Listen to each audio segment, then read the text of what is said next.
ഇന്ന് തിയേറ്ററിൽ റിലീസായ മലയാള സിനിമയാണ് ആട്ടം. ആനന്ദ് ഏകർഷി എഴുതി സംവിധാനം ചെയ്ത സിനിമയാണ്. വിനയ് ഫോർട്ട്, കലാഭവൻ ഷാജോൺ ഇവർ രണ്ടുപേരാണ് ഈ സിനിമയിൽ നമുക്ക് സുപരിചിതമായിട്ടുള്ള മുഖങ്ങൾ. അതല്ലാതെ തന്നെ ഒരുപാട് പേര്, ഒരു 10-14 ക്യാരക്ടേഴ്സ് ഈക്വലി ഇമ്പോർട്ടൻ്റ് ആയിട്ടുള്ള ഒരു സിനിമയാണിത്. സെറീൻ ഷിഹാബാണ് ഈ സിനിമയിൽ ഹീറോയിനായിട്ട് അഭിനയിച്ചിട്ടുള്ളത്. അടിപൊളി പെർഫോമൻസ് ആയിരുന്നു. അങ്ങനെ എല്ലാവരും പെർഫോമൻസ് കൊണ്ട് കിഡിലനായ ഒരു സിനിമയാണിത്. മൊത്തത്തിൽ ഈ സിനിമയെ പറ്റി ഒറ്റ വാക്കിൽ പറയാനാണെങ്കിൽ കിഡിലൻ. 2 വേർഡ്സിൽ ഇംഗ്ലീഷിൽ പറയുകയാണെങ്കിൽ വെർത്ത് വാച്ച്, അതാണ് പറയാനുള്ളത്. കിഡിലൻ സിനിമയാണ്. അത്രയും കിഡിലാക്കുന്നതിന് 2 ഫാക്ടർ. ഒന്ന് ഇതിൻ്റെ എഴുത്താണ്, വേറെ ലെവല് റൈറ്റിംഗ് ആണ്. അതായത് ഇത് ഭയങ്കര ക്ലോസ്ഡ് സ്പേസിൽ നടക്കുന്ന ഒരു സിനിമയാണ്. 2 മണിക്കൂർ 20 മിനിറ്റാണ് ഡ്യൂറേഷൻ. അത്രയും വലിയൊരു ഡ്യൂറേഷൻ ഈ ഒരു ക്ലോസ്ഡ് സ്പേസിൽ ഭയങ്കര പാടാണ് നമ്മളെ എൻഗേജ്ഡ് ആക്കാൻ. പക്ഷേ ഒരു സെക്കൻഡ് പോലും എനിക്ക് ഒന്ന് കഴിയണം, അല്ലെങ്കിൽ ഇത് ഇൻ്റർവെൽ ആവുന്നില്ലല്ലോ, അങ്ങനത്തെ ഒരു പരിപാടിയും തോന്നിയില്ല. ഫുൾ എൻഗേജ്ഡായിട്ട് എടുത്ത് കിട്ടുന്ന സിനിമയാണ്. ഡയറക്ഷൻ അനിവാര്യമായിട്ടുള്ളത് അതേപോലെ തന്നെ കൊടുത്തിട്ടുണ്ട്. അങ്ങനെ ഭയങ്കര ഒരു സാറ്റിസ്ഫാക്ഷൻ കിട്ടിയ സിനിമയാണ്. ഇതിപ്പം എത്ര പേര് ഇത് കണ്ടിട്ടുണ്ട്, ഈ സിനിമ ഇറങ്ങിയ ആരുമ്പോൾ എത്ര പേര് അറിഞ്ഞിട്ടുണ്ടോ എന്നുള്ള സംശയമാണ്.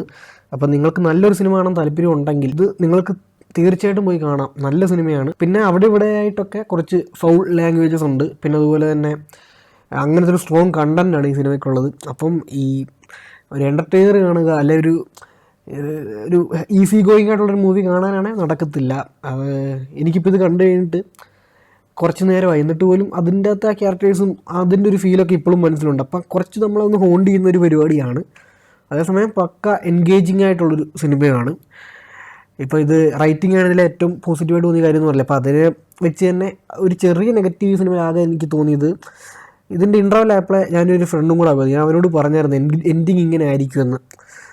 അതായത് ഒരു ഹൂഡണിറ്റ് പോലെ ഇങ്ങനെ പോകുന്നുണ്ട്, പക്ഷേ അവസാനം എന്തായിരിക്കും എന്നുള്ളത് ഞാൻ ഇൻ്റർവെല്ലിൽ അവനോട് പറഞ്ഞു. അതേപോലെ തന്നെ സംഭവിച്ചു. അതിന് കാരണം ഇത്തരത്തിൽ വരുന്ന സ്ത്രീപക്ഷ സിനിമകൾക്ക് പൊതുവെ ഈ ഒരു സ്വഭാവം ഉള്ളതാണ്. അപ്പം അത് എനിക്ക് പ്രഡിക്റ്റബിളായിട്ട് തോന്നി. അപ്പം എന്നെപ്പോലെ തന്നെ അത് ഓൾറെഡി കിട്ടിയവർ കാണുമായിരിക്കും നേരത്തെ തന്നെ എൻഡിങ് എങ്ങനെ ആയിരിക്കും എന്നുള്ളത്. അപ്പോൾ അതൊന്ന് മാറ്റി നിർത്തി കുറച്ചും കൂടെ രസമുള്ളൊരു എൻഡിങ് ആയിരുന്നെങ്കിൽ ഇതിലും കിടുവാനെ. എന്ന് വെച്ച് മോശമെന്നല്ല, ഡീസൻറ്റ് എൻഡിങ് ആണ്. പക്ഷേ ഒരേ ട്രാക്കിലുള്ള എൻഡിങ് നമ്മൾ വേറെയും കണ്ടിട്ടുണ്ട്.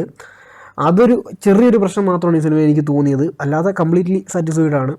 ഈ സിനിമയ്ക്ക് എൻ്റെ റേറ്റിംഗ് ഡെഫിനറ്റ്ലി 4 ഔട്ട് ഓഫ് 5 തന്നെയാണ്.